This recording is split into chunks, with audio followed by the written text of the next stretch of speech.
Welcome to the 1600 Sessions, a podcast presented by the White House Historical Association. In each episode, White House Historical Association President Stuart McLaurin interviews luminaries, historians, and eyewitnesses to history about America's most famous residence and office, the White House. We open the doors to 1600 Pennsylvania Avenue because it's not only the president's house, it's the people's house. How do you plan for a state dinner with hundreds of guests, a private meal with a king and queen, or an historic peace treaty signing? And what does it take to host several public events each day, as well as private events for the president, first lady, and their family?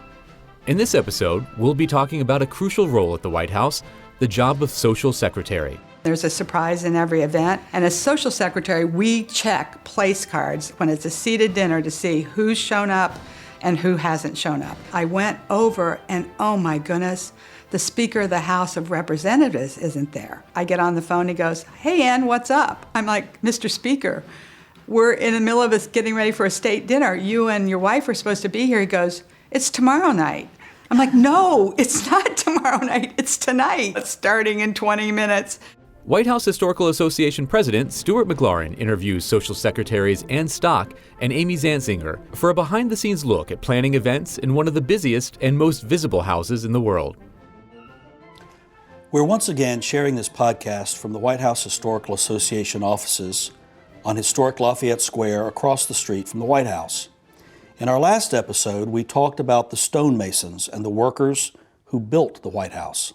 In our next two episodes, we'll be talking with some of the staff of the modern-day White House about their unique roles to ensure it is all executed to perfection.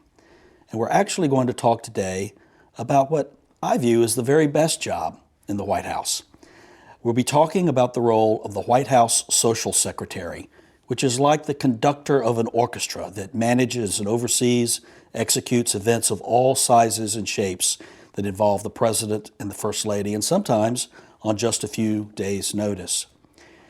We're very pleased to have two former White House Social Secretaries here with us today to talk about this important role and their personal experiences and recollections.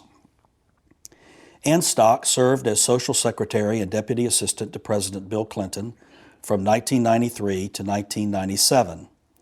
In her career, she's also led communications for Bloomingdale's, supported the arts at the Kennedy Center and at the State Department's Bureau for Educational and Cultural Affairs. And I think most importantly, she's on the board of the White House Historical Association, among many other things. Thank you for being with us today, Ann. Thank you so much. Amy Zantzinger served as Social Secretary for President and Mrs. George W. Bush from 2007 to 2009. Her very fascinating career has included key roles in the White House Visitor's Office for President George H.W. Bush and the Mayor of San Francisco. And she is also an interior designer and owner of her own design firm. Thank you for being with us, Amy. Thank you so much. So the position of Social Secretary at the White House for the President and the First Lady didn't really exist until the administration of Teddy Roosevelt beginning the 20th century. Isabella Hagner was hired by First Lady Edith Roosevelt in 1901, I believe, and became a full-time social secretary for the First Family, where she planned their events, greeted dignitaries, and she sent out invitations. But it wouldn't become an official position till many years later under President and Mrs. Eisenhower. And things have certainly changed since then, and the job has grown to encompass all of the planning for official and actually personal social events at the White House, and including leaders of the executive branch. So let's start with you, Ann, and then we'll hear from Amy on how do you describe the role and the responsibility of the Social Secretary today, and what kind of things does this role encompass? Well, as you said, it is the best job in the White House, I think, and I still believe that. As Social Secretary, I was responsible for all the events in the House and on the 18 acres of the grounds for the Clintons. Everything except their private appointments. Think of the social office as the hub of activity. It's really running a small communications and special events office. It's 24/7. It frankly gives new meaning to 24/7. And what you do is take the president's message agenda and translate it into events that the American people see every day on TV. I think Hillary Clinton described it best when she called me her field general. Amy, how about you? How would you describe this fascinating role that's in the center of everything? It is in the center of everything, and I will agree with both of you. I do think it is the best job in the White House as well. I felt like my role was to execute, on behalf of the President, Mrs. Bush, social events that felt like they were their events. So to pursue their style in the way they wanted to entertain. And by doing that, you have the opportunity to work with the amazing resident staff that helps you pull the whole thing together. The events that happen in the West Wing are in the West Wing, and those we did not oversee those events. But as Ann Thankfully. said, right, as Ann said, it's everything in the House, and it's everything that's happening in the House and on the grounds. Now, you're both quite distinguished and accomplished in your careers, but I noticed that neither of you have a master's degree in White House entertaining. So how do you prepare for this role? What prepares you to be the White House Social Secretary, orchestrating this event that not only the eyes of the world are upon, but your two most important clients, the President and the First Lady? I had the opportunity to work under George H.W. Bush and Barbara Bush in the visitor's office. And within the visitor's office, you tend to do the larger public events, like the Easter egg roll and the arrival ceremonies on the South Lawn. So through that job, I really got to see the workings of the White House and watch what Lori Firestone was doing. She was the social secretary for the 4 years of that administration. So that was probably my first introduction to the job. I then went on to become the protocol officer for the mayor of San Francisco. But when you become social secretary, you have tremendous support from within the White House, but also the State Department. And they really help you with many events. So there's a great support system. And how were you prepared, Ann, for this? I was a Pan American World Airways flight attendant, and I think if you can handle that, you can handle just about anything. No, seriously, I had worked in the Carter Mondale administration in the Vice President's press office, and part of my job was to work with the White House permanent staff and the social office on events that the Vice President would attend. So the plus for me was that I had seen it before. I knew where the Oval Office was. And so my counterparts coming in from the campaign were learning the White House. I knew that. The hardest part for me and the biggest challenge was I hadn't worked in the campaign. So the first 6 months were like 24/7, learning the Clintons, as Amy said, learning their style, how they like to entertain, what they like to do, and how they like to have people over. So that part of it was a challenge for me. Also, my career had taken me down a path. I had been in business, I had been in communications, I'd run special events, and I'd worked in the nonprofit area. Plus, I was a native of Washington. As you'll remember, the Clintons were coming in having not been in Washington before. So I had the advantage of being able to help that piece of it. What was the best piece of advice that both of you received from someone who had held the position before you? I talked to the former social secretaries, all of them. I talked to a number of my mentors. I called everybody I knew that had ever worked in the White House. They said a number of things. Listen, work across the aisle, and take ideas from everybody. You never know where your next best event is going to come from. And be open and be willing to work with all different types of people. Some of our best events came from just regular people writing us a letter saying, I think this would be a great idea if you did it. We took things like at the holiday time, we had 700 letters from people wanting to perform at the White House. I had somebody, a volunteer, listen to every single one of the CDs that came in, and we picked people to perform at the White House. So you have this amazing opportunity to work with the American people if you'll just take it and listen. How about you, Amy? I knew the person I replaced, Lee Berman, prior to taking the job, and she gave me a lot of great advice. One of the things I remember most is be prepared. Be prepared for anything, because you never really know what's going to happen. Mrs. Bush was wonderful through the process in giving me guidance and giving me direction. One of the big things she told me was that I want to make sure in the last 2 years that everyone that helped us get elected has been to the White House. And so that was a big emphasis the last 2 years when I was there. I'd add one thing to that, too, because the first time that I saw the President and Mrs. Clinton together, they gave me very distinctive marching orders. This is the people's house. Be inclusive. Same message. Open it up and make sure that everybody gets to come to the White House. And we entertained probably 500,000 people in my 5 years there. Plus, both of us had probably 1.5 million people come through on tours. So you have the opportunity to have people really see the White House and feel what it's like and be part of it. And that's so important to our mission here at the White House Historical Association, to encourage people to see the People's House, to be a part of it, whether they're on a public tour or the very privileged opportunity to attend a state dinner or an arrival ceremony. So tell me about your interaction with those who have followed you in this role. Do you interact with social secretaries who are actually in the position when they're holding it? Well, I actually started a couple things that still continue to this day, and I think we both treasure them, which is at the first holiday season, I invited in all of the social secretaries for lunch and to see the decorations. That continues to this day. And what's important about that is that we reconnect and we have the opportunity to talk with the current social secretary. And there are a lot of things that she wants to ask, or he, that you can provide the answer to. The second thing is I hosted the incoming luncheon for Lee Berman at my home, and there were 10 of us, and we sat around the table for a 3-hour lunch. And we all also agreed that what goes on at the table stays at the table, but it's a very small group of people that respect each other, have gone through a lot of the same experiences, and can just talk to each other as friends. Wouldn't you agree? I agree. So now it's continued. The outgoing social secretary hosts a luncheon for the incoming social secretary. So I did it for Desiree, and it continues. And there was just one recently for the new social secretary, Ricky Nacetta. So it's a fun group, and it's great. We love getting together, and we love telling stories, and we are always open to helping the new one. And we love it too, because you're right at the focal point of where the President and the First Lady meet the public in all kinds of scenarios. So Amy, you talked about the large public events that the visitor's office is involved with, Easter egg roll, arrival ceremonies, but tell us the range of events that are the responsibility of the social secretary. What are the key elements of those events?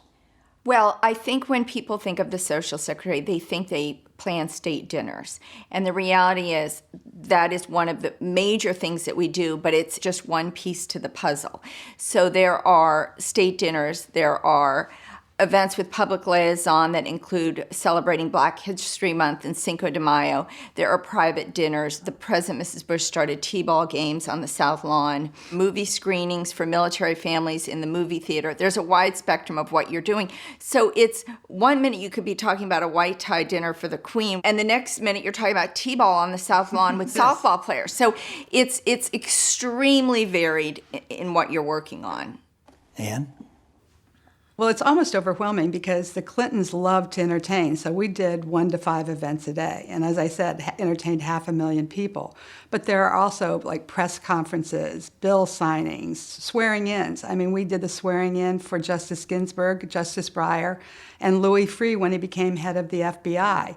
I think back to your point, my favorite were always some of the movies because you never knew who was going to come through the door. And I had one with Paul Newman, who basically called me up and said he would only come show his movie if he could make popcorn with the president and serve it to the guests.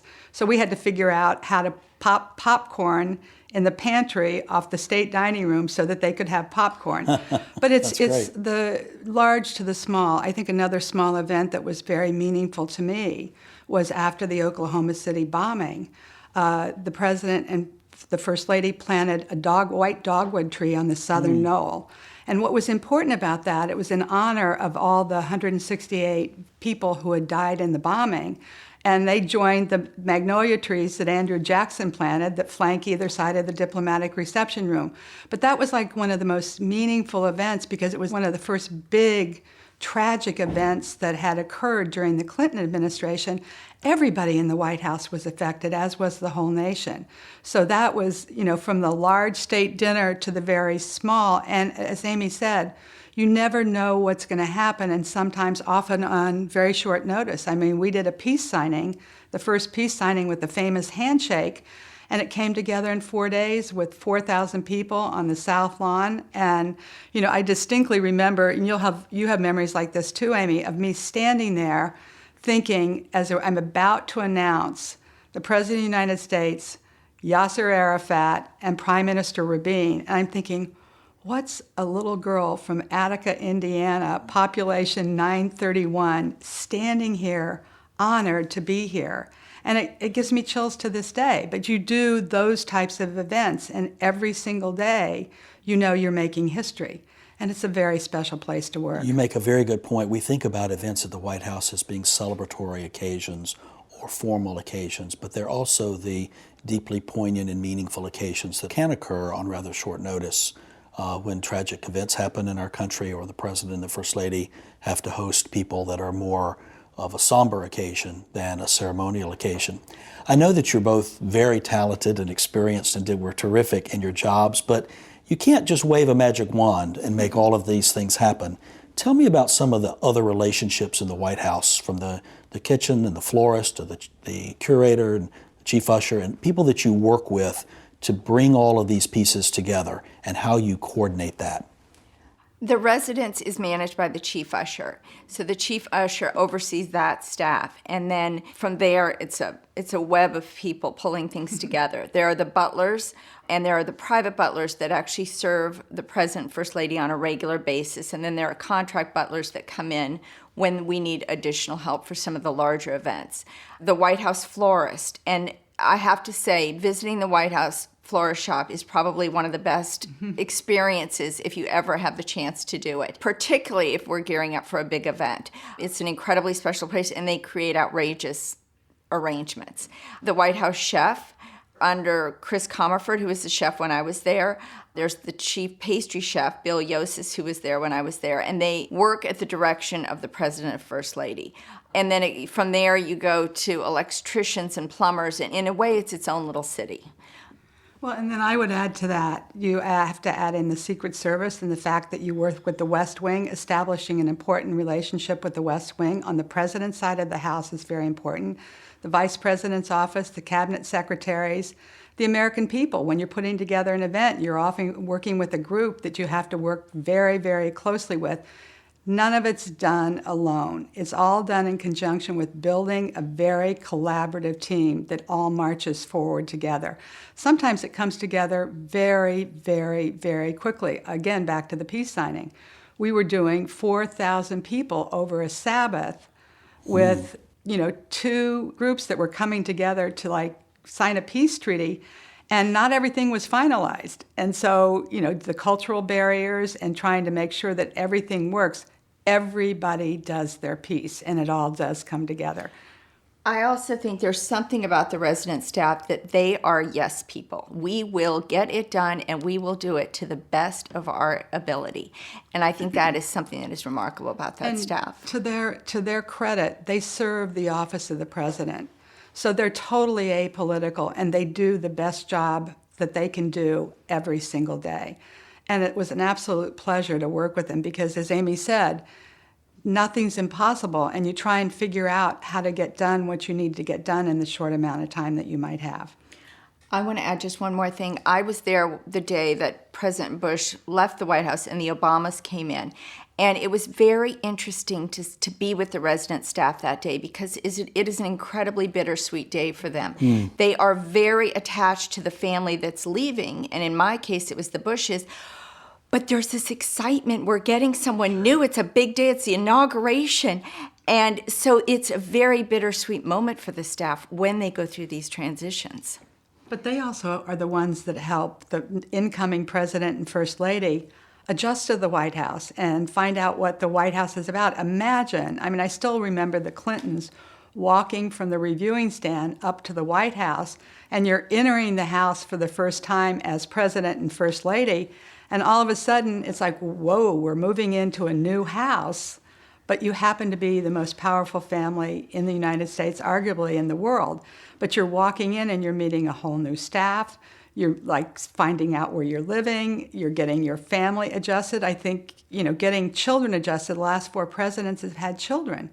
And you want to make sure that their life is as normal as possible with their father being president of the United States and them living over the store. One of the things we did to get Chelsea settled in that was at the suggestion of the White House ushers was do a scavenger hunt. And she had 4 of her buddies girlfriends spend the night of the inauguration, and they spent the better part of a couple hours running around the White House trying to find the woman in the red dress in the red room and who was she and why was she important. That's terrific. So it's like, working with them, and I'm sure, you did this too. They did pool parties, they did bunking parties. Chelsea had a high school dance there. We always did a Halloween party for the First Lady because her birthday was almost on Halloween. And the first Halloween was terrific because we scheduled her to be out all day. And when she came back, all the lights in the White House were turned off. And she was met at the door by a witch in a costume from my office. And she was taken upstairs and put into makeup that she was coming down for her birthday Halloween party. And she was going to be Dolly Madison. And he was going to be President Madison, complete with the breeches and the buckle shoes and the wigs. Oh, that's great. But it's just you try to make it a home. It's first and foremost a home. Well, let's talk about that because we've discussed the ceremonial events and the public events and these very special occasions that involve people from the outside. But after all, the White House is the home to the president and the president's family. And so when they go upstairs at night and they're among just the members of the family, tell us a little bit about what that social life is like. Do they entertain as a family? Do they treat that space as we would treat our home that we live in? And how involved is the social secretary and the social office in their personal social life as president and first lady? First of all, it's a respite. I mean, to be able to go upstairs, and I think it's a gift for the president and first lady to be able to walk over from the Oval Office and have dinner with his family. But they do have friends come. They have all kinds of people come visit. They often, invite friends in for movies. They may have a dinner upstairs. The Clintons took a small pantry and turned it into a small kitchen so that they could actually, if they wanted to, cook upstairs. And the first time that Secretary Clinton called downstairs and asked for a frying pan and eggs, the kitchen thought something was wrong and they didn't like the food. And it turns out Chelsea had the flu and wanted mom's scrambled eggs. That's great. So you try and make it as human as possible, as warm and as welcoming as possible in a home. And so, Amy, tell us about your role, and were you involved in planning with the Bushes for events upstairs? The President and Mrs. Bush often entertained upstairs in the private residence. At this point, when I was there, Barbara and Jenna had left the White House. So that was a place we entertained quite a bit towards the end. I do think living in the White House can be a little bit isolating. And the President and Mrs. Bush did a phenomenal job staying in touch with their old friends. And that, I think, gave them great comfort to have their friends come in and stay with them in the private residence. And Mrs. Bush, the first week in December, right after the decorations were finished in the house, she would invite 5, 6, 7 friends from SMU, and these same ladies came every year, and they had a luncheon, and they went to an evening holiday party, and they had this tradition. So she had some traditions within her friends that I think kept it very real. And she, every summer, took a trip to a national park with another group of ladies. So I think there are things in their personal life that consistently of what you used to do before and just keep doing it. Sure. And making Normalcy. that private residence as personal as possible. Normalcy. Not a word that you use very often thinking about the White House. Let's talk about how a president and first lady put their own mark of style on the culture and entertaining of the White House in terms of music, art, the cultural elements that are involved in these events. Well, Mrs. Bush was involved with quite a bit in planning event. Once event was put on the schedule, we would have a conversation for the direction and the size. Mrs. Bush felt like if you came to the White House, you want to be in the White House. So she was not inclined to do extremely large events, tented events for dinners on the South Lawn. Mrs. Bush was very concerned about everybody's comfort and were they happy. The White House does a great job honoring dietary restrictions. I used to laugh because the woman that would take the RSVPs would always ask when people accepted to dinner, and do you have any dietary restrictions? And we were looking for stuff like I'm a vegetarian. Yes. But some people would start rambling on, I don't like too much salt, I don't like this, I don't like that. And I said, it's restrictions, it's not preferences.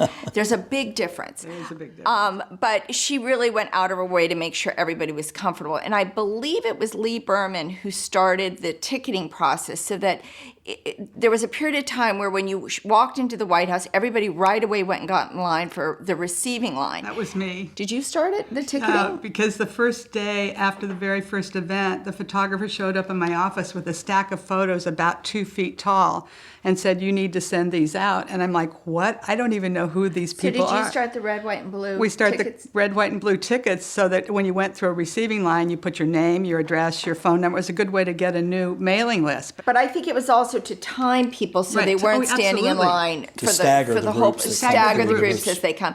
So things like that were very important. That people not only they came to us, but they had a lovely time and they weren't standing in line for different things. How did the Clintons put their mark in terms of music and culture and the feel of it? Oh, music and culture. First of all, they were great aficionados of music and culture, especially the president, because Hillary would often say she appreciates music, but she couldn't carry a tune if she had to.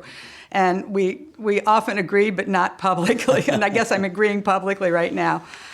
They did it through a number of things. The president was part of a band when he was growing up in high school and part of a jazz band, so don't be surprised that a number of things that we did related to jazz. I think of like one of the first state visits. All of the number of the heads of state, and you'll know this from your time, a number of the heads of state loved jazz. And why? Because a man named Willis Conover did a jazz show during his Voice of America show, and all of these heads of state grew up listening to it. So the president of Brazil said he wanted to hear jazz. And I asked President Clinton if he had any ideas of what we should do for jazz, and he said yes. You should call Billy Taylor and Ramsey Lewis and ask them to do four-hand so that they would play together. So when I called the two of them and said, would you all do this for the president of Brazil, they said, who came up with this great idea? And I said, the president of the United States. That's great. And then, another one was the King of Morocco wanted the modern jazz quartet, but he wanted the modern jazz quartet that had been disbanded. They had retired. So we put them back together to perform for the King of Morocco, and he then invited him to a jazz festival there. But the Clintons loved the arts and humanities and spent a lot of time on that. One event that every social office and every president and first lady does is the Arts and Humanities Awards. And they took a look at that award ceremony, and it had usually been fairly small, and decided they wanted to do two things with it. They wanted to do a celebration of the arts and humanities on the South Lawn and invite in 1,500 of the arts leaders. This was a staggering group of people. I mean, it was Cab Calloway, and it was Ray Charles, and it was Robert Rauschenberg, Arthur Miller. I mean, you name it, they were there. And so we put together this event outside, and then that night, they started the equivalent of a state dinner for the arts and humanities. And Amy will always know that there's something that happens in an event that makes the night surprising or memorable. And this night after dinner, the Army Strolling Strings usually would come in and play several songs. And the first one they played was Stardust.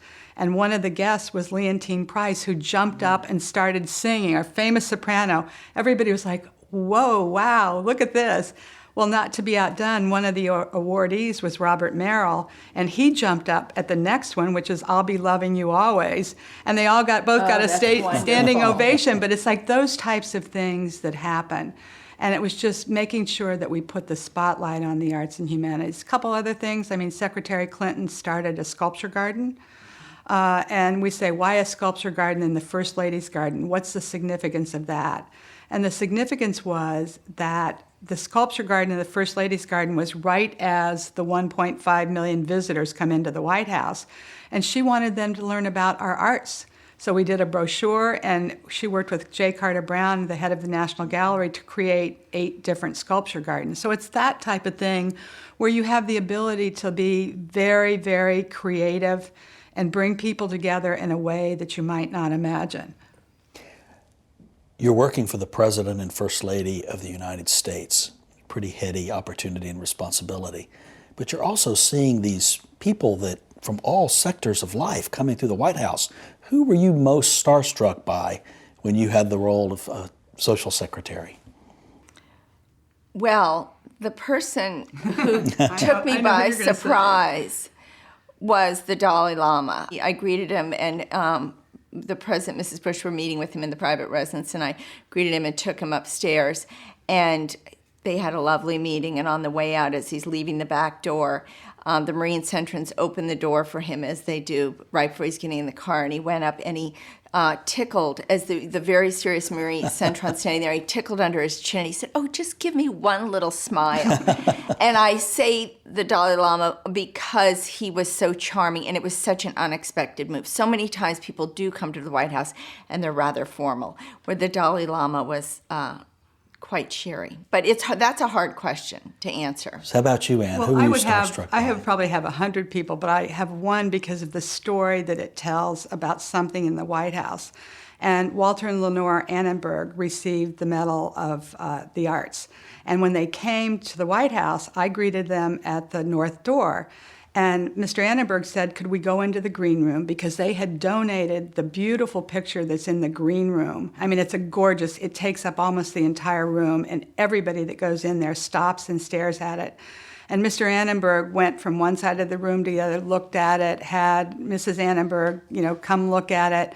He looked at me and he goes, "That beautiful painting looks so much better in my living room." So, I mean, that's a memorable night that I will never forget. I think it's really hard to pick one person. Later this fall, we're going to have an entire podcast on Christmas at the White House. And I know that's a whole different animal. So give me just a description, what it's like. When do you start planning? What goes into executing Christmas at the White House? Christmas at the White House starts as soon as the last one is finished, and you start gearing up for the next one. And there are quite a few different elements. The decorations, coming up with a theme, which then dictates the look of the house and the decorations, and then starting to plan all the events surrounding the White House and developing all the guest lists. It is probably the largest single opportunity to bring in more people to social events because it's night after night after night. My first Christmas at the White House, I was out late. My young daughter finally said to me, "Mom, how can somebody have this many parties?" It is nightly. It's probably a 21 or 22 day period that is a battle plan. I mean, and you have to work with every single person in the White House because there's no room in the middle of December to figure out you've forgotten, 500 people. But the First Lady and our President got involved in what the theme was. And for example, like the first Christmas was so interesting because it was the year of the American craft. And Secretary Clinton came up with the idea of working with Michael Monroe at the Renwick Gallery to create a modern-day White House American crafts collection of 72 pieces of crafts from emerging artists and established artists. We then turned that into a book. We then turned it into a traveling exhibit that went to 20 or 25 different venues across the United States. And as it went to those venues, then local crafts artists were showing their crafts at the end of the exhibit. So you try to look at every single piece and what you can do and how you can do it. But basically, you're working probably 20, 22 days, 18 hours a day. I have a story much like her daughter, but it was my son. I came home the second weekend. I was getting sick. I had a very bad sore throat, and I'd started a big dinner in 5 of the major rooms of the White House. And I came home, and I was just so ill, and I knocked on the door. My husband opened it. He said, "Come in. I'll run you a bath. You'll go to bed. You'll feel better tomorrow, but you've got to go to work, so go to bed." My son from the 3rd floor of our house goes, "Mom, suck it up and quit whining. You chose to do this." There you go. So you don't get any respect from your teenage kids. But you're right. The next morning comes and there's Next a morning, whole you're array back. of events that you're back at it. Back at it. So over the course of your time, you each presided over hundreds of events, if not thousands. What are some of your most special memories of your time as social secretary? I think my first one was because it terrorized me. My most favorite and famous one was the first state visit. President Clinton had met with heads of state at summits in the White House, but we hadn't done an official state dinner. And so it's like planning for a battle. And I remember the Japanese delegation coming to do a walkthrough before, and to figure out how we were going to do this. They arrived with 100 people. And so, it's slightly overwhelming, but the things that can go wrong always go wrong. And again, there's a surprise in every event. And as social secretary, we check place cards when it's a seated dinner to see who's shown up and who hasn't shown up. And of course, I was circling like a crazy person because I wanted to make sure everybody was there and we wouldn't have any holes. And about 35 minutes into the reception, I went over and, oh my goodness, the Speaker of the House of Representatives isn't there. Well, that's major because he's at one of the major tables. So no cell phones. I go into the office, I call the White House operator, I say, could you please locate the Speaker of the House? She locates him, I get on the phone, he goes, hey Ann, what's up? I'm like, Mr. Speaker, we're in the middle of us getting ready for a state dinner. You and your wife are supposed to be here. He goes, it's tomorrow night. I'm like, no, it's not tomorrow night, it's tonight. It's like, Heather, is the state dinner tonight or tomorrow night? She goes, tomorrow night. I'm like, well, it's starting in 20 minutes. So what do I do? Because he is seated at a main table between Jane Fonda and Barbra Streisand. Well, I walk out of the usher's office, and the first person I spot is the chief curator, Bill Ullman, who happens to be in white tie because he's been answering all people's questions about the House. I'm like, you're deputized? You've just become the Speaker of the House of Representatives? Sit down and enjoy the night. And so who knew that Barbra Streisand collected antiques, and that was perfect. I mean, it ended up being perfect, but boy, you know those. Tell us a story like that you had, Amy, of when something may not have gone perfectly, but it worked out. Well, I think the big events that people talk about are the state dinners because they are so monumental. And I started in January, and we had the Queen, I believe, come in March. Everybody loves the Queen. Everybody gets excited about the Queen. That was a big event. She was remarkable. I have to say she actually invited the people who helped her prepare for her visit in various offices to the Blair House the following day to meet us all individually and present us with a thank you gift, which was quite special. Another big one I worked on was the World Economic Dinner in November 2008, and we had 22 heads of state come to the White House at one time. They obviously do not all speak the same language, so we created a special table made out of plywood that was dressed up, obviously, with a beautiful silk tablecloth. At every place sitting there was a microphone, and that was wired with simultaneous interpretation, and the interpreters were in a tent on the East Colonnade. And that was fascinating to organize that dinner because they arrived in reverse protocol order and they left in protocol order. Just getting them there was an undertaking. But I will say my favorite events tended to be the smaller events. One of the early events I did was the King and Queen of Jordan came, and I suggested that we do it in the Yellow Oval. We build a fire. We take one of the smaller tables and make it very intimate in front of the fireplace in the Yellow Oval Room. And those are the special ones. When you see things happening just one-on-one, essentially two couples getting together, probably talking about things a little more serious than some dinners, but those are the ones I enjoyed seeing happen, the smaller, more intimate events. Well, now I'm going to touch on something I'm sure is one of your favorite topics for both of you, and that is guest lists. So reporter Sally Quinn once famously wrote that putting together a guest list for the President and First Lady also involves soothing people who are not invited, but they think that they should have been invited.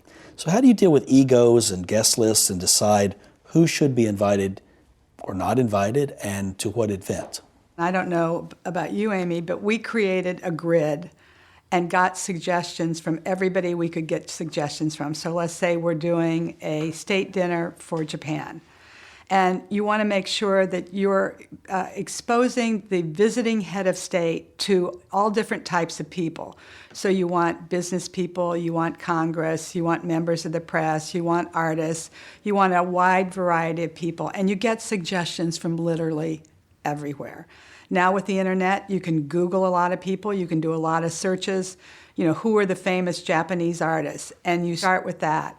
You hope that after you run this list through the State Department and the NSC and the President and First Lady, that you've got everybody on that list that should be on it. And by that point in time, you usually, if somebody knows that there's going to be a state dinner and they think they should be on it, they've already called and voiced their opinion as to they better be on that guest list. If you happen to miss somebody that's important, and you will get an earful, and they will call you up and, rip you up one side and down the other. And my MO was always to just listen. Say, I'm really sorry. Sorry that happened. And usually by the time you've listened and said nothing and let them speak, they're totally embarrassed. You would probably get a bouquet of flowers or a fruit basket because they're so embarrassed. But you try to be very careful in putting that together to begin with. I had a similar process. I would send a memo to the senior staff, and Legislative Affairs would submit the members of Congress that they recommend. And that became sort of our basis for the guest list. Then the social office and any other names that had come about, we would add to a list, and then we would send it up to the residents. And the President, Mrs. Bush, would review it. So it was a collaborative effort. We always wanted a full house. We monitored the arrivals very closely. We never wanted an empty seat in any dining room setting. But it is a game, and it takes a lot of finesse, right? I will say, when I was at the White House, we did have Google, and it was not only was Google great for finding potential guests that might have similar interests, but it was also learning more about who your guests might be and who to pair them with as you're working on the seating. The President and Mrs. Bush always chose their individual tables, and then I would typically come up with the rest of the seating, and then they would review it prior to the event. And when the Clintons would always select their guests too, but I always looked at the seating as very important because it's at least 9 people at their table, and it's 9 hours of the President or the First Lady's time. You're trying to make sure that everybody walks away having had just the most incredible experience that they've ever had, whether they're at a state dinner or a very small event. You're trying to make the guest experience as good as humanly possible. Did you have the same practice of seating spouses together or separately at a dinner? Mrs. Bush was definitely a fan of separating couples, feeling that you are with that person every night. There's plenty of opportunity to talk to that person. It'll be much more dynamic to separate couples. So they were not at the same table. We also had a host or hostess at every table. It was typically a cabinet member that was sort of the anchor of the table in the hopes that they would pull people in their table and help create a lively conversation. And the same with the Clintons. We separated people at the table and had hosts, and we sent out an email to the host beforehand telling them who was at their table and with a little bio of who's who, so that they could, as Amy says, bring people in and make it a much more guest-friendly event. I have one interesting story about guest lists. The Queen was coming to the U.S., and it was also during the Kentucky Derby, and she was going to attend the Kentucky Derby. So I mentioned to Mrs. Bush that she would be at the Kentucky Derby, and we agreed, let's hold 2 spots for someone involved in the Kentucky Derby, possibly the owner of the horse that wins. So we were obviously working that weekend. The Kentucky Derby happens. Mrs. Bush and I pick up the phone immediately when it's over. And it happened to be the year that Calvin Burrell was the winning jockey. And if you remember, if you watch these, if you remember when he crossed the finish line, he threw his arms up in the air and he jumped around, and he was so enthusiastic. And she said, Amy, I'm sitting here with the President, and we both think he's the guy to invite. We want him to come. I thought you were going to say the horse. She said, we want him to come to the White House. So I let an hour or 2 pass, and then I started working the lines to try and figure out how to reach him. I got a hold of his manager or trainer or someone, and you got the line, how do we know this is the White House calling? How do we know this is him? So we invited him, and he was engaged. He came with his fiancée. They flew up the next morning, and because of his size, it was not easy to find a white tie that would fit him. Oh, sure, it's on the last minute. So there was a store in Louisville, Kentucky that opened on Sunday so that she could be fitted for a dress. The President's tailor was open on Sunday so he could be fitted for white tie, and they showed up. And they were the biggest hit of the dinner. You thought the Queen was, but it was really Calvin Burrell. And I'm sure she loved meeting them too. She loved it. She really did. So the men and women of America's armed forces are deployed around the world in very important roles, so we're very grateful for their service. But they also have an important role as military social aides in the White House. Tell us about the tradition of those social aides and what role they undertake. They are critical to the success of the events. Men and women, officers from all 5 of the services, are social aides at the White House. And what they do is they come to the White House and they help run the events. I would always sit down with the officer in charge, go through the event, talk about who was on the guest list, what was happening, who was coming, what was special, who the entertainment was, how it was going to unfold. And they helped us run the events like a military operation. Literally, we couldn't have done it without them. One of my social aides was a historian, and he knew everything there was to know about the White House. So I asked him to write the manual of what took place in every room that he knew and that he'd researched. So we stationed military aides in each room that were familiar with the room, so that when people come into the White House, often they're very nervous and they don't know what to do or say. And so the military aides also would talk to them about, you're in the blue room. This is what it was used for. The furniture here belonged to James Monroe. I mean, and sort of break the ice with people. But they helped immensely, the commander-in-chief and the first lady, execute the events perfectly. You did a great job summing it up. I will say that they also had a way of moving people. So if we had to have everyone move from one room to the next, they were very gracious and they did it effortlessly. Can I say what it was called? What was that?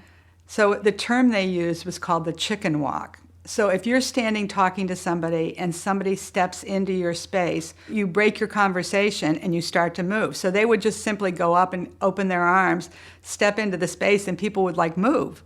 And so they called it the chicken walk. That's terrific. So if both of you could go back in time or go back now and do an event at the White House, what event would you like to do? Was there something that you always wanted to do but never got to as a dream event? Or was there some type of event that was so special that you'd like one more crack at doing that event?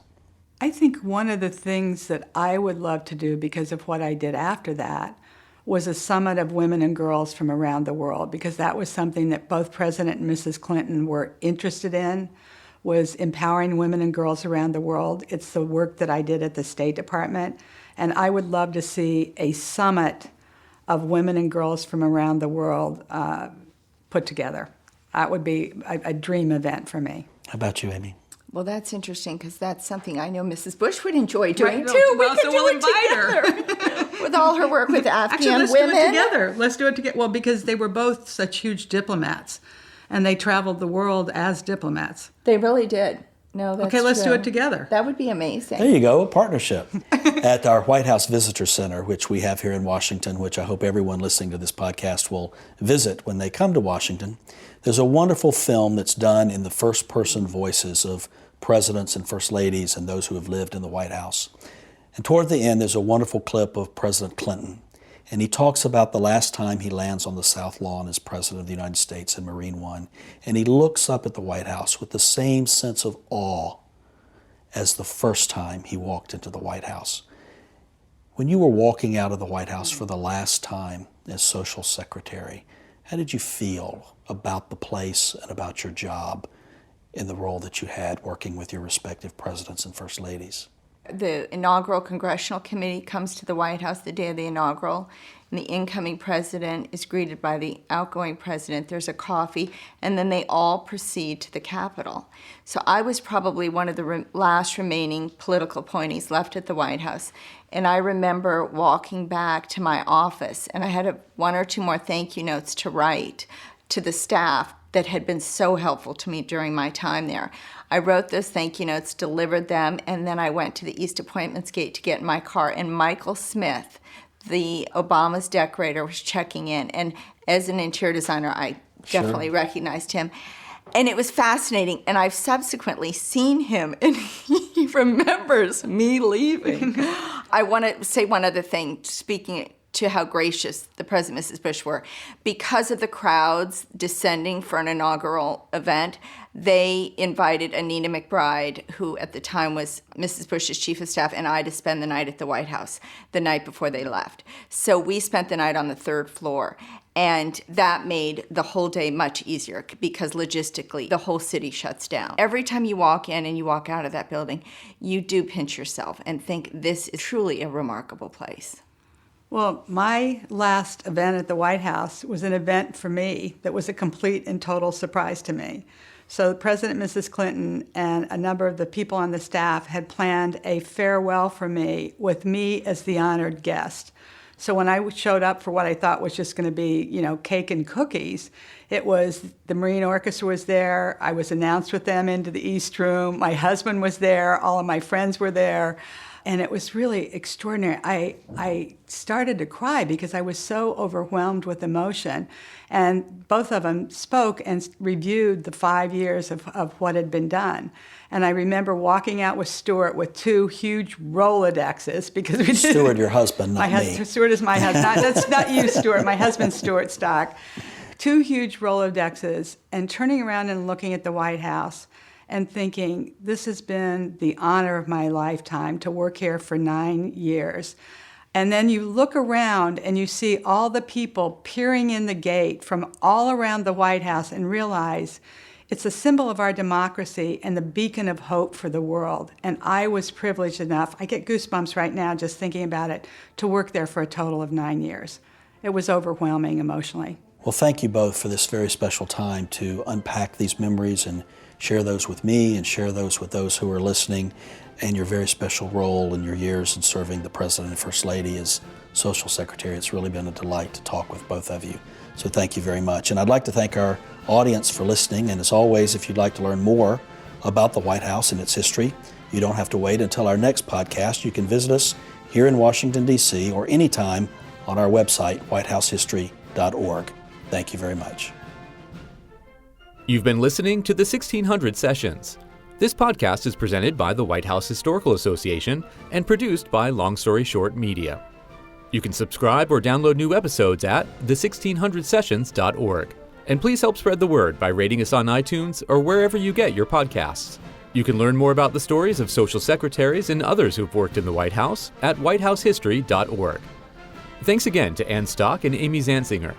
And thank you to the U.S. Marine Band Library, which provided the music for this podcast.